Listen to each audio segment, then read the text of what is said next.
নমস্কাৰ সকলোকে স্বাগতম জনাইছো অন্য এটা ভিডিঅ'লৈ।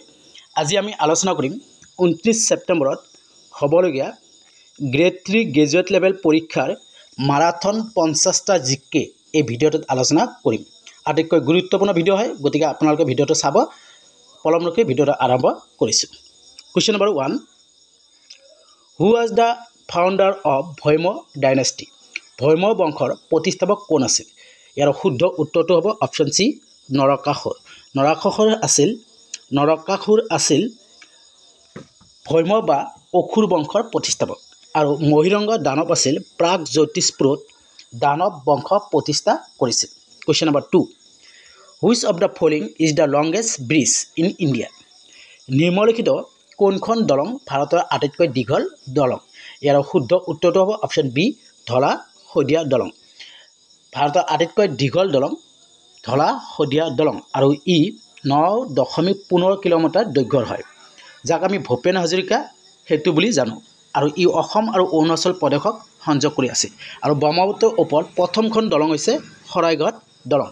Question number 3, who was the last ruler of Pala dynasty? Pala বংশৰ শেষ শাসক কোন আছিল? পাল বংশৰ শেষ শাসক কামৰূপত জয়পাল পাল বংশৰ শেষ শাসক। মনত থাকিব না, শুদ্ধ উত্তৰটো অপশ্যন চি, যে জয়পাল পাল বংশৰ শেষ শাসক আছিল। আনহাতে ব্ৰহ্মপাল আছিল পাল বংশৰ প্ৰতিষ্ঠাপক। আৰু শালস্তম্ভ বংশৰ যদি প্ৰশ্ন আহে, শালস্তম্ভ বংশৰ শেষ শাসক কোন আছিল? তেতিয়া উত্তৰটো হ'ব টেক সিংহ। কুৱেশ্যন নম্বৰ 4, গুৱাহাটীৰ দীঘলী পুখুৰীটো কোনে খন্দাইছিল? শুদ্ধ উত্তৰটো হ'ব option B, Bhagadatta. Question number 5, Assam medical college ক'ত অৱস্থিত? ইয়াৰ শুদ্ধ উত্তৰটো হ'ব option D, Dibrugarh. Option D, Dibrugarh. Assam চিকিৎসা মহাবিদ্যালয় আৰু চিকিৎসালয় পূৰ্বতে বেৰী হোৱাইট মেডিকেল স্কুল ডিব্ৰুগড়ত অৱস্থিত। আৰু ই ৰাজহুৱা চিকিৎসা মহাবিদ্যালয় আৰু চিকিৎসালয়। ই আছিল অসম আৰু সমগ্ৰ উত্তৰ পূব ভাৰতৰ প্ৰথমখন চিকিৎসা মহাবিদ্যালয়। ক'ত আছিল? ডিব্ৰুগড়ত আছিল। কুৱেশ্যন নম্বৰ 6, হিউৱেন-চাং ভাস্কৰ বৰ্মনৰ পৰা গ্ৰহণ কৰা একমাত্ৰ উপহাৰটো কি আছিল? ইয়াৰ শুদ্ধ উত্তৰটো হ'ব অপশ্যন এ, কেপ, টুপি। কুৱেশ্যন নম্বৰ 7, নিম্নলিখিত অসমৰ কোনখন ৰাজ্য মুখা নিৰ্মাণৰ বাবে বিখ্যাত? ইয়াৰ শুদ্ধ উত্তৰটো হ'ব option A, Chamaguri Satra. Question number 8, who was the last ruler of Varman dynasty? Varman বংশৰ শেষ শাসক কোন আছিল? বৰ্মন বংশৰ শেষ শাসক আছিল Bhaskar Varman. Correct answer option A, যাক আমি কুমাৰ ৰজা বুলি জানো। কুৱেশ্যন নম্বৰ 9, নিম্নলিখিত কোনখন ব্ৰহ্মপুত্ৰ নদীৰ আটাইতকৈ ডাঙৰ উপনৈ? ব্ৰহ্মপুত্ৰ নদীৰ আটাইতকৈ ডাঙৰ উপনৈ বুলি ক'লে ইয়াৰ শুদ্ধ উত্তৰটো হ'ব option D, Subansiri. Question number 10, অসমৰ প্ৰথম চাহ গৱেষণা কেন্দ্ৰটো ক'ত আছে অৱস্থিত? অসমৰ প্ৰথম চাহ গৱেষণা কেন্দ্ৰটো হৈছে টুকলাই চাহ গৱেষণা কেন্দ্ৰ। টুকলাই চাহ গৱেষণা কেন্দ্ৰ। আৰু ই 1911 চনত কি হৈছিল? টুকলাই চাহ গৱেষণা কেন্দ্ৰটো প্ৰতিষ্ঠা হৈছিল। আৰু ই যোৰহাট জিলাত অৱস্থিত। গতিকে correct answer option C, Jorhat জিলা। Question number 11, who was the first governor of Assam? অসমৰ প্ৰথমগৰাকী ৰাজ্যপাল কোন আছিল? অসমৰ প্ৰথমগৰাকী ৰাজ্যপাল কোন আছিল?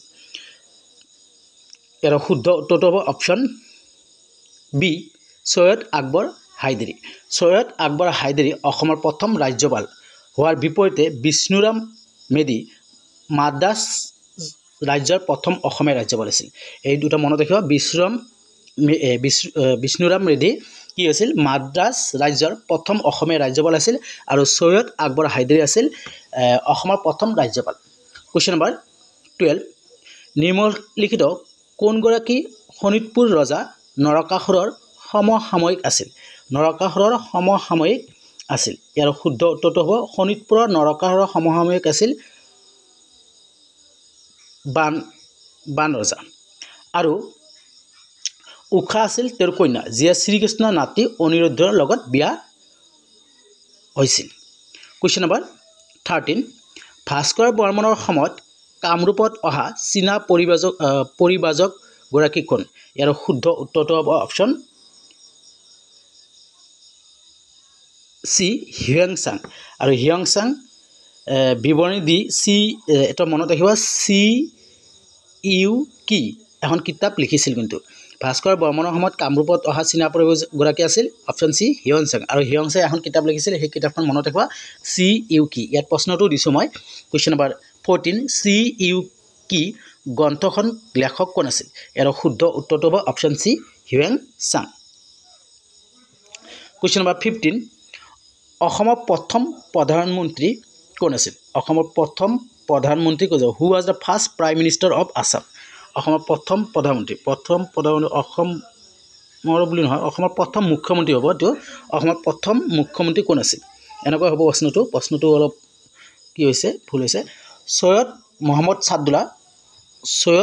ছাদুল্লা অসমৰ প্ৰথম প্ৰধানমন্ত্ৰী হোৱাৰ বিপৰীতে গোপীনাথ বৰদলৈ স্বাধীন অসমৰ প্ৰথম মুখ্যমন্ত্ৰী আছিল গতিকে গোপীনাথ বৰদলৈ কি হ'ব অসমৰ প্ৰথম মুখ্যমন্ত্ৰী আছিল শুদ্ধ উত্তৰটো কুৱেশ্যন নম্বৰ 16 প্ৰথম অসমীয়া ৰঙীন ছবি কি আছিল কুৱেশ্যন নম্বৰ 16 প্ৰথম অসমীয়া ৰঙীন ছবি কি আছিল ইয়াৰে শুদ্ধ উত্তৰটো হ'ব অপশ্যন চি ভাইটি আছিল প্ৰথম অসমীয়া ৰঙীন ছবি আৰু জয়মতী আছিল প্ৰথম অসমীয়া ছবি আৰু শকুন্তলা আছিল আংশিকভাৱে ৰঙীন ছবি কুৱেশ্যন নম্বৰ 70 চিলাৰায়ৰ প্ৰকৃত নাম কি আছিল চিলাৰায়ৰ প্ৰকৃত নাম আছিল শুক্লধ্বজ গতিকে শুদ্ধ উত্তৰ অপশ্যন চি কুৱেশ্যন নম্বৰ 18 আহোমসকলে প্ৰথমে কাৰ ৰাজত্বকালত যোগ ব্যৱহাৰ কৰিছিল শুদ্ধ উত্তৰটো হ'ব অপশ্যন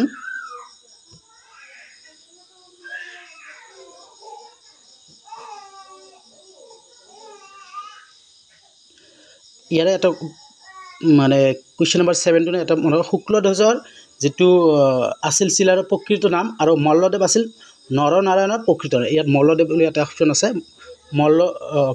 মল্লধ্বজৰ কি আছিল প্ৰকৃত নাম নৰনাৰায়ণৰ প্ৰকৃত নাম মল্লধ্বজ আছিল নৰনাৰায়ণৰ প্ৰকৃত নাম চিলাৰায় আছিল শুক্লধ্বজৰ প্ৰকৃত নাম চিলাৰায় শুক্লধ্বজ বুজিছেনে কিবা যদি ভুল ভ্ৰান্তি হৈ থাকে নিজৰ বুলি ক্ষমা কৰি দিব কুৱেশ্যন নম্বৰ 18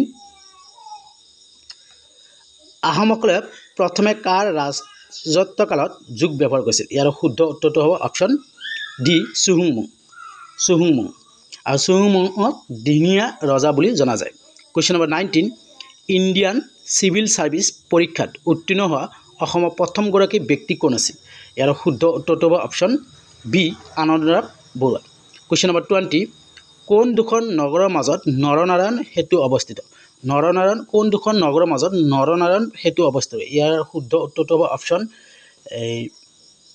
চি যোগীঘোপা আৰু Panchratna question number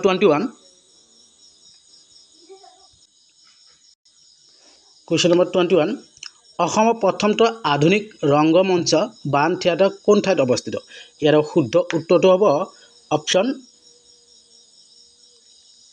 C Tezpur question number 22 অসমৰ ৰাজ্যিক সংগ্ৰহালয় ক'ত অৱস্থিত ইয়াৰ শুদ্ধ উত্তৰটো হ'ব option B Guwahati question number 23 বাংলাদেশত গংগা নদীৰে মিলিত হোৱাৰ পিছত ব্ৰহ্মপুত্ৰ নদীক কি নামেৰে জনা যায় ইয়াৰ শুদ্ধ উত্তৰটো হ'ব option C Padma question number 24 অসমীয়া ভাষাৰ প্ৰথম আলোচনী অৰুণোদয় কোন ঠাইৰ পৰা প্ৰকাশিত হৈছিল ইয়াৰ শুদ্ধ উত্তৰটো হ'ব option B Sivasagar question number 25 চুহুংমুঙৰ ৰাজত্বকালত আহোম সেনাৰ সেনাপতি তথা মূলাগাবুৰ স্বামীৰ নাম ইয়াৰ শুদ্ধ উত্তৰটো হ'ব option B Phangchengmung Borgohain question number 26 কোন গৰাকী আহোম ৰজাই উমানন্দ দেৱালয় নিৰ্মাণ কৰিছিল ইয়াৰ শুদ্ধ উত্তৰটো হ'ব অপশ্যন বি গোদাধৰ সিংহ কুৱেশ্যন নম্বৰ 27 সতী সাধিনী কোন ৰাজ্যৰ আছিল সতী সাধিনী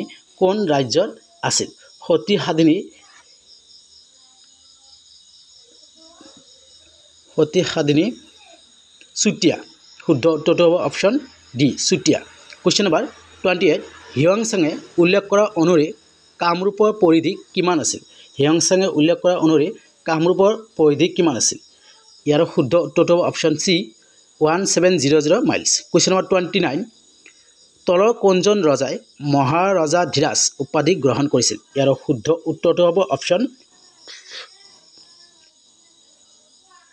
এ পুষ্যবৰ্মন কুৱেশ্যন নম্বৰ 30 ৰুক্মিণী হৰণ নাটকখন কোনে ৰচনা কৰিছিল ৰুক্মিণী হৰণ নাটকখন শংকৰদেৱে ৰচনা কৰিছিল কুৱেশ্যন নম্বৰ 31 অসমৰ সৰ্বমুঠ ভৌগোলিক পৰিসীমা হৈছে অসমৰ সৰ্বমুঠ ভৌগোলিক পৰিসীমা আছে 78,438 square kilometre option A is correct answer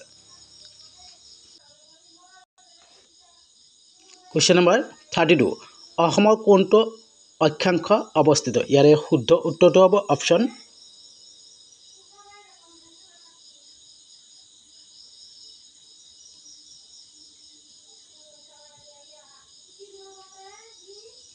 question number